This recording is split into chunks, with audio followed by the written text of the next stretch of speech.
കണ്ണൂർ പാപ്പിനിശ്ശേരി പാറക്കലിൽ 4 മാസം പ്രായമായ കുഞ്ഞിനെ കൊലപ്പെടുത്തിയത് 12 വയസ്സുകാരി. കുഞ്ഞിന്റെ പിതാവിന്റെ സഹോദരന്റെ മകളാണ് പ്രതി. 12 വയസ്സുകാരി കുറ്റം സമ്മതിച്ചു. കുട്ടിയെ ജുവനൈൽ ജസ്റ്റിസ് ബോർഡിന് മുന്നിൽ ഹാജരാക്കും. പരിഗണന കുറയുമെന്ന ഭയം കാരണമാണ് കുഞ്ഞിനെ കൊലപ്പെടുത്തിയെന്നും 12കാരിയുടെ മൊഴികളിൽ നേരത്തെ വൈരുദ്ധ്യം ഉണ്ടായിരുന്നതായും പോലീസ് പറഞ്ഞു. ഈ 12 വയസ്സ് കുട്ടിക്ക് അവർക്ക് കിട്ടാൻ വേണ്ടിയ സ്നേഹം കിട്ടില്ലാണ് ഒരു പെർസെപ്ഷൻ ഉണ്ടായി. സ്നേഹം ഡിവൈഡ് ആയപ്പോൾ അവർക്കൊരു പെർസെപ്ഷൻ അത് അവർ പറഞ്ഞിട്ടുണ്ട്. ഇതുവരെ അന്വേഷണത്തിൽ അതുപോലെ ഇതും കണ്ടിട്ടില്ല. പിന്നെ അവർക്ക് ഇതുപോലെ സിറ്റുവേഷനിൽ ചൈൽഡ് ഇൻ കോൺഫ്ലിക്റ്റ് വിത്ത് അവർക്ക് കെയർ ആൻഡ് പ്രൊട്ടക്ഷൻ നമ്മൾ കൊടുക്കണം. സോ ബേസിക്കായിട്ട് ഫർദർ ഇൻവെസ്റ്റിഗേഷനിൽ അവർക്ക് ഏതും മെൻ്റൽ ഹെൽത്ത് ഇഷ്യൂ ഉണ്ടെന്നാ അതുപോലെ നമ്മൾ അത് പ്രൈമറി ആയിട്ട് വെച്ചിട്ട് JJB ബോർഡ് മുന്നേ നമ്മൾ പ്രൊഡ്യൂസ് ചെയ്യും. മെൻ്റൽ സ്റ്റേജ് നോർമലാണോ, അത് ரொம்ப ഒരു ചൈൽഡ് ഫ്രണ്ട്ലി എൻവയോൺമെൻറ്റിൽ അവർ പറഞ്ഞതാണ്. സോ ഭയങ്കര നോർമലായിട്ടുമുണ്ട്.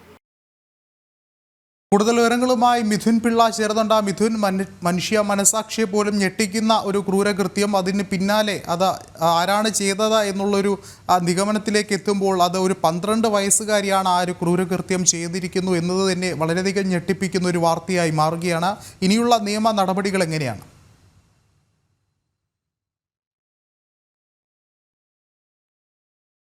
വിഷ്ണു, അപ്രതീക്ഷിതമായാണ് പോലീസ് ഈ 12 വയസ്സുകാരിയിലേക്ക് അന്വേഷണം എത്തിയതെന്ന് തന്നെ പറയേണ്ടിയിരിക്കുന്നു. പോലീസിന് ഈ കുട്ടിയുടെ മൃതദേഹം കണ്ടെത്തിയ സമയത്ത് തന്നെ ഇതൊരു കൊലപാതകമാണെന്നൊരു നിഗമനം പോലീസിനെ സംബന്ധിച്ചുണ്ടായിരുന്നു. മാത്രമല്ല, ഈ വീടിനകത്തു നിന്ന് ആരെങ്കിലും ഒരാൾ വാതിൽ തുറന്നു കൊടുക്കാതെ ഈ കുട്ടി പുറത്തെത്തില്ല എന്നൊരു കണക്കുകൂട്ടൽ കൂടി പോലീസിനുണ്ടായിരുന്നു. ഈ കണക്കുകൂട്ടലാണ് ഈ 12 വയസ്സുകാരിയിലേക്ക് അന്വേഷണം എത്തിച്ചത്.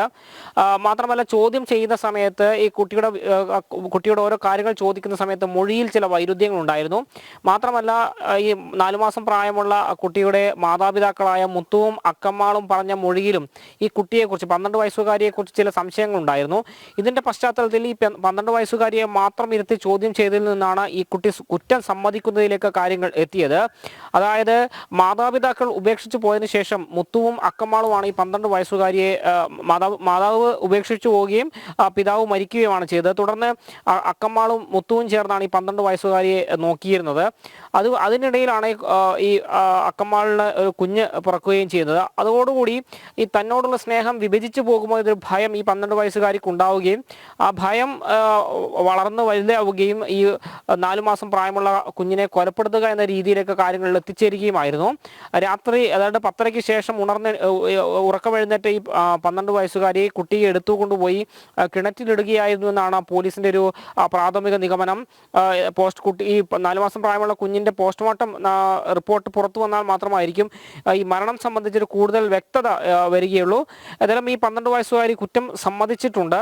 ആ ഒരു പശ്ചാത്തലത്തിൽ ഉടൻ തന്നെ ജുവനൈൽ ജസ്റ്റിസ് ബോർഡിന് മുമ്പാകെ ഈ 12 വയസ്സുകാരിയെ ഹാജരാക്കും. ഈ കുട്ടിക്ക് കൗൺസിലിംഗ് അടക്കം നൽകുന്ന കാര്യവും പോലീസ് ഉദ്യോഗസ്ഥർ പരിശോധിക്കുന്നുണ്ട്. കാരണം ഇതൊരു മാനസികാവസ്ഥയാണ് എന്നാണ് അവർ പറയുന്നത്. ഇത്തരം കുറ്റവാസന ചെയ്യണമെങ്കിൽ, അതായത് തനിക്ക് പരിഗണന കുറഞ്ഞു പോകുമെന്നൊരു മാനസിക ഭയമാണ് ഈ കുറ്റകൃത്യത്തിലേക്ക് നയിച്ചത്. അതുകൊണ്ട് തന്നെ കുട്ടിക്ക് കൗൺസിലിംഗ് അടക്കം നൽകണമെന്നൊരു നിലപാട് കൂടിയുണ്ട്. ആ ഒരു രീതിയിൽ തന്നെയാണ് നടപടിക്രമങ്ങൾ മുന്നോട്ട് പോകുന്നത്. ഏതായാലും ഈ കൊല്ലപ്പെട്ട കുഞ്ഞിന്റെ പോസ്റ്റ്മോർട്ടം നടപടികൾ പൂർത്തിയാവാനായിട്ടുണ്ട്. ഉടൻ തന്നെ അതിന്റെ റിപ്പോർട്ട് പുറത്തു വരുമെന്നാണ് പ്രതീക്ഷിക്കുന്നത്. ആ റിപ്പോർട്ട് പുറത്തു വന്നാൽ മാത്രമായിരിക്കും മരണത്തെ സംബന്ധിച്ചൊരു വ്യക്തത, എങ്ങനെയാണ് മരണം സംഭവിച്ചതിനെ സംബന്ധിച്ചൊരു വ്യക്തത വരികയുള്ളൂ. വിഷ്ണു, ശരി. മിഥുൻ പിള്ളയാണ് വിശദമായ റിപ്പോർട്ടുകൾ നൽകിയത്.